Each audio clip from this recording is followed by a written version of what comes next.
Birinciden emege kayрымдуулук фондуга деймде кандайдыр сен ушундай Кудайым берип жаралып калган экенсиң. Сени тарбиялаган ата-энеңе 1000 мертебе рахмат. Сен ушинтип элдин керегиңе жарап жүрө бер деп атам. Сен себепчи, Аллах биринчи, сен себепчи. Ошо себепчи болуп, кызым ушинтип баласы менен Индияга барып, жакшы болуп, атып мээнетибиз кайтып үйгө келип калды. Мен эмне демекчимин, ушу бүт кызым айткандай биз таныбаган кыргызстандыктарга, Россияда иштеп жүргөн мигранттарга бардыгына тууган урук, дос жолдош, агайыны бар, балдарымдын достору бар, жиделиктерге Ак ниет фонду бар бизде дагы, жидеде уюшуп койгон, жакшы кылган ошону жардам берип жүрөт. Сага окшоп элдин керегине жарап. Ошолордун бардыгына ыраазычылык. Алла разы болсун. Тапкандарга береке болсун. Ору дегенди такыр билбесин, үй бүлөсү менен тынч болсун.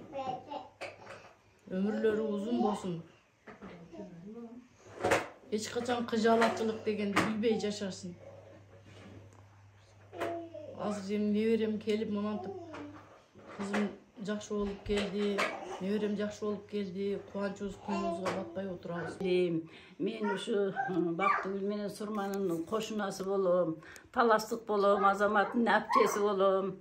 Неме ушу Бактыгүлдүн баласы ооруп калып, акча жактан неме жетишпей, анан элдерге ыраазыбыз, рахмат элдик ушунчалык Азамат уюштуруп, ушинтип акча чогултуп, барып Индияга барып операция болуп, жакшы ийгиликтерге жетип, аман эсен кайтып келди. Мына рахмат дагы Азаматка ушинтип келип, дагы кабар алып, балдардан, апасыдан, баласынан кабар алып келди. Эми ушу элим журтум, силерге да рахмат, Алла разы болсун. Туугандары да сүйүнүп, ата-энеси сүйүнүп отурат, мына колуңуздар бардыгы сүйүнүп отурабыз, баласы жүгүрүп жүрөт. Рахмат. Ушу индиялык докторлорго да рахмат, Азаматка да рахмат. Азаматтын өмүрү узун болсун, тилеген максатына жетсин. Ушинтип дагы көп немелерге жардам берип, алкыш алып, рахмат алып жүрө бер балам. Кудайымыз амин, Кудай кабыл кылсын болсо, Кудай кабыл кылсын. Үмүтүм ошо сиздерден эле болуп калды да. Бар үмүтүм ошо чалып эме кылганымды алганыңызды аябай сүйүнгөнүм. Кийинки тап беркенибизден кийин элден айланса болот экен. Ушунчалык эл жардам берди, айыл, коллектив, классташтарым барды. Ушу биринчиден Аллах колдоп, балам ошол экинчи жашоону тартуулаган ошол врачтарга да, Вивек врачыма дагы, врачыбызга дагы, ошол жакта переводчик Актарга. Мен ошо балам башында ооруганда аябай стресске кабылгам. Азыр Кудайга шүгүр жакшы. Ошондо акыркы күндөрү аябай ичи ишип, эми баягындай судурук бере баштаганда, судурук бергенде бир күндө 4-5те таң атканда судурук берет эле, ойгонгонун күтөт болчук да, кандай ойгонуп экен деп. Ойгонгондо баягынтип ыйлап, колдорун эме кылып, голос да башкача ыйлайт эле ыйлаганда. Коркуп, больницага чуркайт элек. Анан ошол баягынтип ооруганда кечкурун-дагы даже чечинбей жаткан күндөрүбүз болду. Пакетке памперстерин даярдап, кийимдерин даярдап жатат болчу, смесь ичет эле да. Сместерин да даярдап турганда эле алып жөнөйт элек да. Ошондой акыбалга жетип калган болчук. Мына урматтуу достор, мекендештер, мен бүгүнчү чынында кубанып сүйүнүп атам. Анткени биздин кичинекей эртеңки келечегибиз болгон биздин мына жаштар, балдарыбыз биздин эртеңки келечегибиз. Биз үчүн биздин аталар кам көрүп келген. Биздин чоң аталар, ата бабаларыбыз ушундай мекенди мекендеп, ушу жерди жердей турган кылып, биз үчүн өтө сонун мурастарын калтырган. Бирок атадан балага өтүп келаткан ушундай сонун нерсени бизден кийинкилерге милдеттүү түрдө өткүзүш керек. Бул ар бирибиздин жигиттик, адамдык милдетим деп мен түшүнөм. Ошол себептен мен азыр келип мынакей эненин жүрөгүндөгү сүйүнүчтү көрүп турам достор. Бир эмес эки эне мынакей апабыз болсо экөөбүз мынакей Бактыгүлдү жарык дүйнөгө алып келип, Бактыгүл өзүнөн мына Фирдаус деген уулду жарык дүйнөгө алып келип, бирок бул үй бүлөдө ошондой кыйынчылык, кыйын күн, сыноо өтүп жаткан, кайгы менен кайрылган мындай энелердин көз жашы чындыгында мен жүрөгүмдү чындап ооруткан. Бирок ошол күнү келип Кудай буйрса баары жакшы болот деп элге чакырык кылып, элге мен эмнени айткым келип атат, элге рахмат айткыбыз келип атат. Элге биз аябай ыраазыбыз. Эмне үчүн? Азыр алдыда айтып өткөндөй, тааныса тааныбаса дагы мындай алыста туруп, Америкада туруп, Казакстандан, Россиядан деги эле биздин YouTube каналыбыздан көргөн жандар колунан келишинче кол сунууларын жасап, мына үй бүлөнүн энекебиздин жакындары, ата-бабабыздын үй бүлөгө тааныш, тууган урук, куда сөөктөрүнүн жүргүп аткан аракетине Жабыла Жумарай журттагы кайдыгер карабай кол сунуп, ынтымактын жыйынтыгы мына бүгүн мондай мына сонун үйдө балалуу үй базар деп коет. Мына сонун шаңга бөлөнүп, ошол боор оорусунан кичинекей Фирдаус кутулуп, мына бүгүн оюн менен алек Кудайым буйрса. Урматтуу достор, Аллах Таала силерден ыраазы болсун, мекендештер. Кудай буйрса, ошол эле биздин ошол Кыргызстанда бул дартка даба таба албай бүгүн күчүнө келе албай жаткан учур, бирок ошончо да ошол күнгө чейин биз карманып туруу үчүн мына ушундай аракеттер. Анан Кайрымдуу бол коомдук фонд деп дагы мына мен сиздердин уулуңуздар катары колуман келишинче себепкер болуунун аракетин жасап келем, бирок ушул себепкерлигибиз өзүнүн жыйынтыгы менен уланып келет. Кудай буйрса, ошол эле Индиядагы врачтарга дагы биз аябай терең ыраазычылык билдиребиз. Анткени ушул үй бүлөгө сонун бир күлкү, жылмаюу, сүйүнүч тартылып атышат. Доктор Бибековичке аябай рахмат. Ошол жердеги биздин ишенимдүү өкүлүбүз катары кызматын кылып бераткан Мухаммад Актарга рахмат. Ошол жактагы балдарга, биздин котормочу жигиттер ыраазычылык билдирет. Анткени ушул Бактыгүл дагы деги эле барган кыргыздар ашыкча чыгымдарга учуратпай, Кайрымдуу бол коомдук фонд толук көзөмөлүнө алып, баргандан келгенге чейин мына ушул акыры жыйынтыгына чейин тикеден тике туруп, ошондой кызматыбызды кылып келебиз. Бунун баардыгы Кудай ыраазылыгы үчүн. Энеке, сиздин жүрөгүңүздөгү тынчтык өмүрүңүздүн акырына чейин кейибеңиз, санааны тартпаңыз. Кудай буйрса, мен чын жүрөгүмөн тилектешмин. Ар бир эне бактылуу жашашлыкка татыктуусуздар. Анткени сиздер болбосоңуздар биз бул жарык дүйнөгө келбейт элек. Анан мен бүгүн ошол сүйүнүчтү, кубанычты көрүп, чынында дагы да айтам, мындай сүйүнүп атам. Бул кубанычыбыз узакка болсун, өмүрүбүздүн акырына чейин болсун. Мындан кийин деги эле үйүңүздөрдө оору сыркоо дарт болбосун. Мына ушул Фирдаустун жакшылыгын көрүп, анан ушул сүйүнүчтө эле отуруңуздар. Кудай буйрса, мен уулуңуз катары тилектешмин. Кудай буйрса. Эже кире берсеңиз. Келиңиз.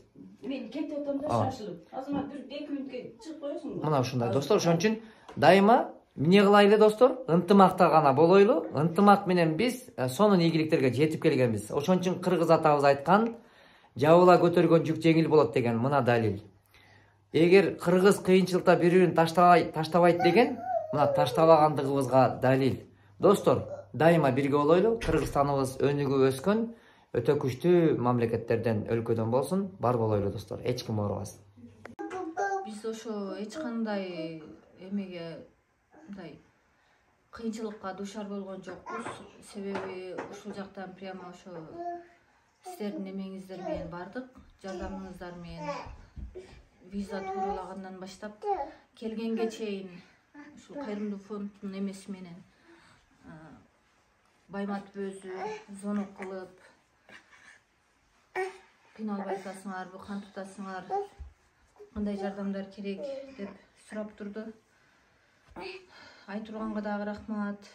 Айтурганда кыйла документтерибизге жардам берди. Эмне жетишпесе акчаларды жардамдашып, без комиссия салганы жардам берип, бизден кийинки баргандардын салып берип атты. Ошол 1 сом болсо да жардам болсун деп ишигенден ишип, акыркы күндөрү аябай кыйналып.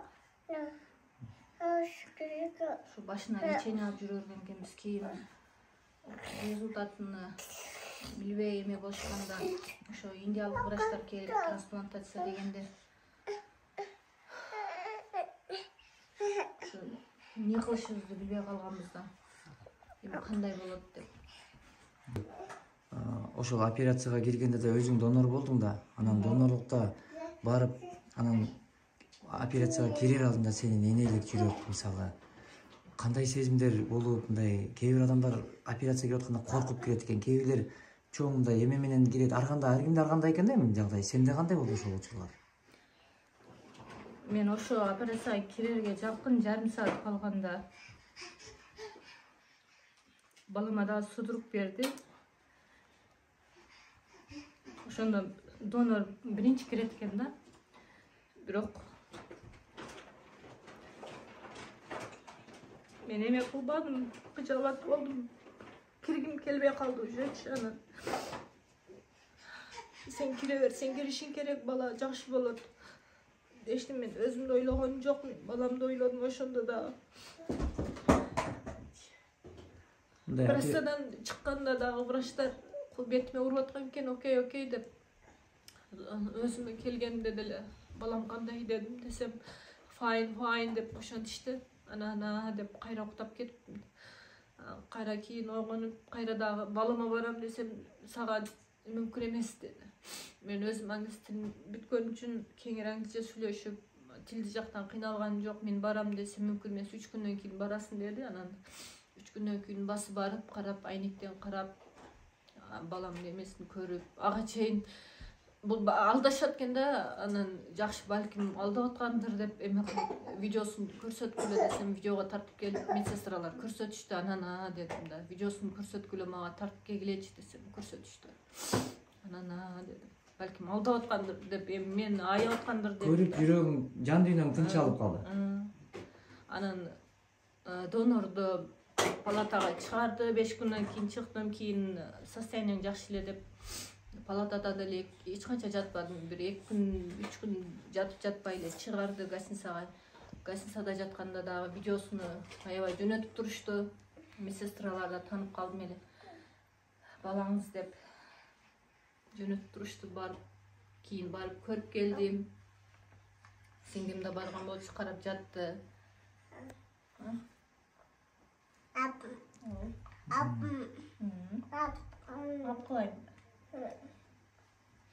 Азыр жакшы. 1000 мертебе шүгүр. Аллах сиздерден разы болсун. Врачтар дагы ден соолугу чын болсун. Дайым ушинтип бизге ушундай жөнтүп.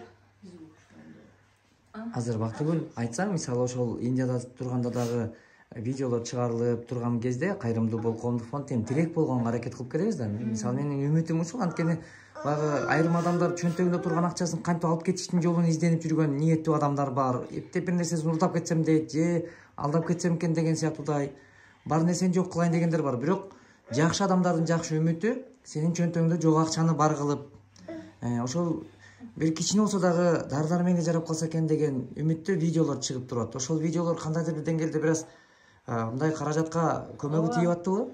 Ооба, жардамы тийип атты. Биз ошол фонддун бир эле эмес 3-4 видео эме кылдык, тараттык.